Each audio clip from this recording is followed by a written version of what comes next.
Madam గారు చెప్పండి madam. ఇప్పుడు చంద్రబాబు నాయుడు గారు ఒక మాట అన్నారు, ఎటువంటి పరిస్థితులు కక్షాదింపులు ఉన్నది చట్టం అనేది జరుగుతానికి ఎవరైతే తప్పు చేశారో వాళ్ళు మాత్రం ఉన్నారు. కానీ పక్కన జగన్మోహన్ రెడ్డి ఏమంటారంటే వైసీపీ వాళ్ళ కక్ష చర్యల వాళ్ళకి దాడు జరుగుతుందని చెప్పేసి అంటారు. రాష్ట్రపతి పాలన అని చెప్పి కోర్టుకు వెళ్తున్నాడు. గవర్నర్ దగ్గర దీని జగన్మోహన్ రెడ్డి అనే ఒక వ్యక్తి సైకో పాలనలో గత 5 సంవత్సరాల్లో ఆంధ్ర రాష్ట్రం మొత్తం కూడా అల్లాకొల్లం అయిపోయింది. అది అంతా కూడా ప్రజలంతా గమనించిందే. సైకో జగన్మోహన్ రెడ్డికి ఒకటే అడుగుతున్నాం, ఆంధ్ర రాష్ట్రంలో ఇవాళ 2019 నుంచి 2023 వరకు ఏ ప్రభుత్వంలో ఏం జరిగింది, 2024లో సీఎం నారా చంద్రబాబు నాయుడు గారు అయిన తర్వాత ఈ గత నెలన్నర నుంచి పాలన ఏ రకంగా ఉంది ప్రజలు గమనిస్తూనే ఉన్నారు. ప్రజలు నారా చంద్రబాబు నాయుడు గారికి 4 సార్లు ముఖ్యమంత్రిగా చేశారంటే ప్రజలు మన పిచ్చోళ్ళ. జగన్మోహన్ రెడ్డి నీకు ముందు మాట అంటే నువ్వు ఇంటర్కి ఎక్కువ 10థ్కి తక్కువ, 10th క్లాస్ ఫెయిల్ అయిన వాడివి జగన్మోహన్ రెడ్డి.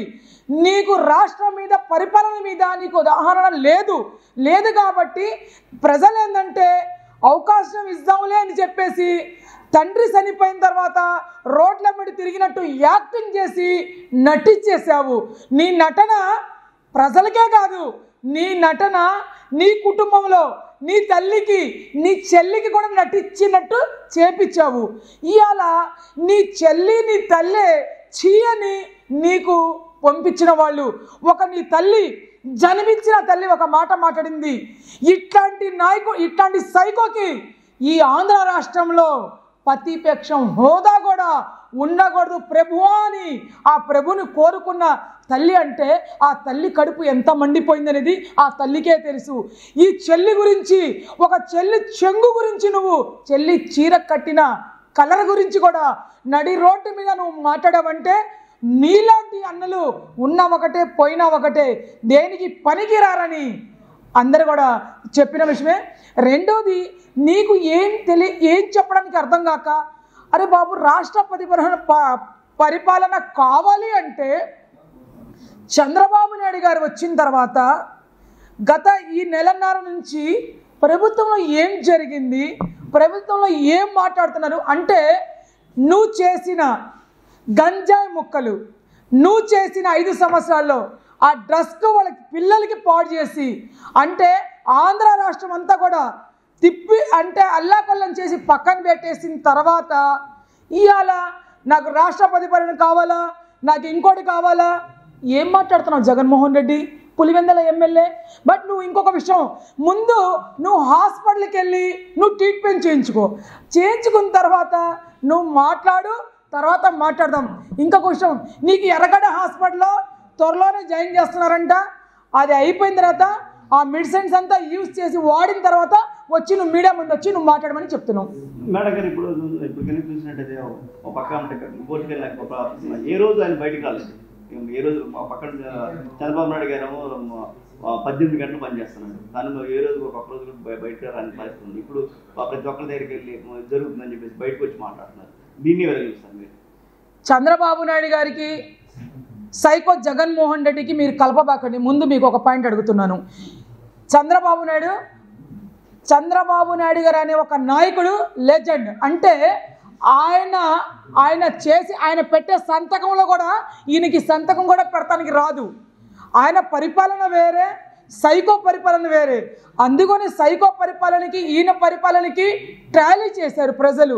ట్రాలీ చేసేసి 151 సీటుకి ప్రజెంట్ 11 సీట్లు ఇచ్చారంటే మీరు అర్థం చేసుకోండి. ఆయన 5 సంవత్సరాలు కూడా తాడేపల్లి కొంపల కూర్చొని పబ్జి ఆడుకుంటాం తప్ప ప్రజల కోసం ఏమన్నా పాటు పడ్డాడా? ఈయన తాడేపల్లి కొంప ఎదురు 10 అడుగులు ఎదురు ఒక ఆడబిడ్డకి హత్యాచారం చేసి గంజాయి ముక్కలు వాళ్ళ బీపచ్చంగా ఏ రకంగా చేసి చంపినా కూడా ఈ రోజుకి అతిగతి లేకుండా చేసిన సైకో జగన్మోహన్ రెడ్డి. ఆయన పాలనకి జగన్మోహన్ రెడ్డి గురించి చంద్రబాబు నాయుడు గురించి కలుపుతారేంటండి మీరు? దయచేసి ఆయన పేరు జగన్మోహన్ రెడ్డి, సైకో పేరు మా చంద్రబాబు నాయుడు గారికి కలపబాకండి. ఈయన పరిపాలన, ఈయన అడ్మిషన్ ఈ రకం చూసే ఆయన 4వసారి ముఖ్యమంత్రి అయ్యారు, 3 సార్లు ప్రతిపక్ష నాయకుడిగా ఉన్నాడు. 17 సంవత్సరాల్లోనే ఆయన కాలేజీలో ఒక యువ నాయకుడు, ఒక స్టూడెంట్స్గా ఎదిగిన నాయకుడు ఎవరంటే నారా చంద్రబాబు నాయుడు గారు. అదే పద్ధతిలో నడిసే నాయకుడు ఎవరంటే మా యువ నాయకుడు నారా లోకేష్ గారు. వీళ్ళ పాలన చూసి, నారా చంద్రబాబు నాయుడు గారు తండ్రి పాలన చూసి కొడుకు నేర్చుకుంటుంది ఏంటంటే యువ నాయకుడు నారా లోకేష్ గారు. జగన్మోహన్ రెడ్డి మళ్ళీ ఇట్లా నేర్చుకోవాలి, ఇట్లా చేయాలంటే మళ్ళీ ఒక జన్మ ఎత్తాలా. సైకో జగన్మోహన్ రెడ్డికి నారా లోకేష్ గారు ఆయన కలపబాకండి. తనకి ఈయనకి సంబంధం లేదు, తనకి పిచ్చి పట్టింది. ఆయనకి త్వరలోనే ఎర్రగడ్డ హాస్పిటల్ పంపిస్తున్నారు. ఆయన మందులు వాడిన తర్వాత మాట్లాడదాం. రెడ్ బుక్ గురించి నేను మాట్లాడుతున్నాను. రెడ్ బుక్ వల్ల జగన్మోహన్ రెడ్డి రెడ్ బుక్ గురించి మాట్లాడితే ఫస్ట్ పేరు సైకో జగన్మోహన్ రెడ్డి పేరు రెడ్ బుక్లో ఉంటుంది. ఎందుకంటే గంజాలో జగన్మోహన్ రెడ్డి, డ్రగ్స్లో జగన్మోహన్ రెడ్డి, హత్యాచారంలో జగన్మోహన్ రెడ్డి, గొడ్డల పోటీకి జగన్మోహన్ రెడ్డి. జగన్మోహన్ రెడ్డి మానభంగాలు చేసేటప్పుడు కూడా వాళ్ళకి హెచ్చరించకుండా వాళ్ళ మీద కేసులు కూడా పెట్టకుండా చేసింది జగన్మోహన్ రెడ్డి. కాబట్టే ఈ 5 సెక్షన్లకి నెంబర్ 1 జగన్మోహన్ రెడ్డి. ఆయన మీద A1గా కేసు కట్టాలంటే ఇలా ఆంధ్ర రాష్ట్రంలో రెడ్ బుక్లో ఫస్ట్ పేరు జగన్మోహన్ రెడ్డిది వచ్చింది. రెడ్ బుక్ గురించి దేని గురించి మాట్లాడారు? ఒక మంచి, ఒక చెడు, దాని గురించి మా యువ నాయకుడు నారా లోకేష్ గారు మాట్లాడిన మాట కదిలితే రెడ్ బుక్ అంటారు. రెడ్ బుక్లో నీ పక్కన ఉన్నవాళ్ళు సైకోలు, ఆ గుడివాడ గుట్కాగాడు ఒకడు, తర్వాత ఆ తొర్రిగాడు ఒకడు, ఆ వల్లపనేని వంశీ ఒకడు, తర్వాత ఇవాళ పిచ్చిదైపోయి బట్టలు లేకుండా తిరుగుతుంది ఒక రోజా.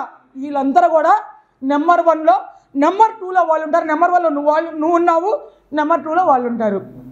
జగన్మోహన్ రెడ్డి నీకేందంటే నువ్వు ఏదో డ్రామా చేయాలా, శవరాజకీయాలు చేయాలా. ఇవాళ నువ్వు ఆంధ్ర రాష్ట్రంలో ఏం చేస్తున్నావంటే గంజాయి వాళ్ళు తాగేసి వాళ్ళు కొట్టుకొని వాళ్ళు చంపేసినా కూడా ఇడు మా వైసీపీ వాడు, ఇటు టీడీపీ వాడు కొట్టాడు, ఎవరికి చూసినా వైసీపీ వాడే అంటున్నావు. అరే బాబు, నీకు అందరు వైసీపీ వాళ్ళు ఉంటే నీకు 11 సీట్లే ఎందుకు వచ్చినాయి? నీ మీద అభిమానం ఉంటే అభిమానంకైనా కూడా ఓ 20 సీట్లైనా గెలిపించుకోవచ్చుగా. నువ్వు సైకో అని తెలుసు కాబట్టే నీ సైకో పాలనలో నీకు తీసుకెళ్ళి బంగాళాఖాతంలో కలిపేశారు. నువ్వు ఇంకా పనికి రావు. జగన్మోహన్ రెడ్డి ముందు నీ ఇంట్లో నీ భారతీరెడ్డి గురించి ఆలోచించు. నీ భారతీరెడ్డి ఒకటే మాట్లాడుతుంది, అవినాష్ రెడ్డి జైలుకి వెళ్తాడేమో, అవినాష్ రెడ్డి జైలుకి వెళ్ళిపోతాడని తన ఆవేదన అంతా కూడా అటే ఉంది. అటు ముందు మాట్లాడుకొని నువ్వు ప్రజల గురించి రా అని నీకు సమాధానం చెప్తున్నావు.